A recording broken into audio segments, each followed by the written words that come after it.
Hey guys, in this video, we'll show you how to set up a SQL Payroll.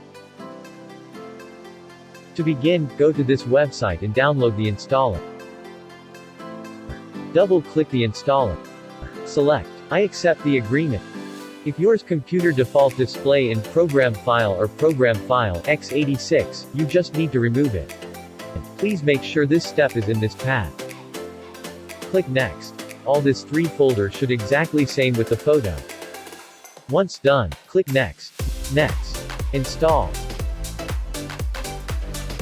Finish. Select Evaluation. System will automatically create a testing company.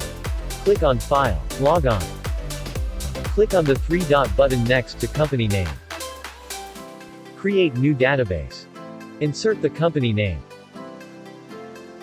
And click OK. A new company created. Double-click on it to log in. The user and password is admin. That's all of this video. Thank you. Subscribe to our YouTube for the latest video, follow our Facebook for the latest update, go to our website for reports and guides. It's so easy.